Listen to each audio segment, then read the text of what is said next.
Perubahan atau penyusutan tinggi badan yang masih menjadi misteri. Dalam One Piece chapter 1096 diperlihatkan kisah masa lalu peristiwa God Valley. Salah satu yang menarik perhatian adalah munculnya sosok karakter Miss Buckingham Stussy muda dan Gloriosa muda yang tergabung dalam kelompok bajak laut Rocks. Miss Buckingham Stussy muncul pertama kali dalam chapter 802, merupakan sosok yang mengaku sebagai istri Edward Newgate alias Shirohige dan memiliki anak bernama Edward Weevil. Sedangkan Gloriosa merupakan mantan ratu kerajaan Amazon Lily sekaligus ratu bajak laut kuja 3 generasi sebelum era Boa Hancock.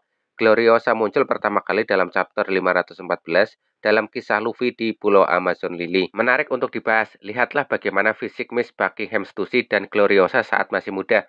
Tubuhnya tinggi ramping seperti tinggi manusia pada umumnya. Namun ketika sudah tua atau nenek-nenek, tubuhnya tidak setinggi waktu masih muda. Tinggi badannya berbeda drastis antara ketika muda dan ketika masa tuanya. Apa yang sebenarnya terjadi kepada mereka berdua? Kenapa seiring berjalannya usia, tinggi tubuh mereka semakin turun atau menyusut?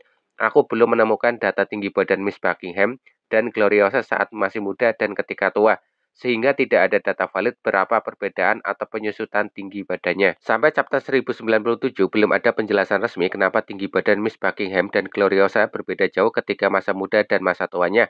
Mungkin menurut aku penyusutan atau perubahan tinggi badannya berkisar antara 70-80% dari tinggi badannya ketika masih muda. Penyusutan tinggi badan memang bisa saja terjadi menurut sebuah artikel dari hasil penelitian. Bagi orang-orang yang tidak menjaga kesehatan tulang, bisa mengalami penyusutan tinggi badan mulai dari usia 30 tahun. Bagi wanita bisa terjadi penyusutan atau kehilangan tinggi badan 5 cm pada rentang usia 30-70 tahun. Namun, tidak semua karakter wanita di One Piece mengalami penyusutan tinggi badan atau mengalami penyusutan tinggi badan yang normal ketika masa tuanya.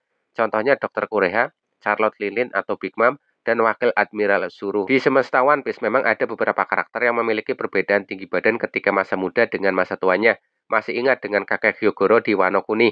Seperti ini penampakan kakek Hyogoro. Ketika pertempuran di Onigashima, kakek Hyogoro terinfeksi virus iblis es milik Queen. Tubuhnya kembali membesar dan meninggi. Menurutnya, itu karena virus itu membuat kekuatan yang terpendam kembali bangkit. Tubuhnya kembali seperti masa 20 tahun yang lalu. Seperti dalam penjelasan Shinobu mengenai identitas dan masa lalu Hyogoro dalam chapter 935. Tubuh Hyogoro digambarkan termasuk tinggi, berbeda jauh dengan tinggi badannya saat masa tuanya. Kalau menurut kalian gimana ya? Coba share di kolom komentar dan terima kasih.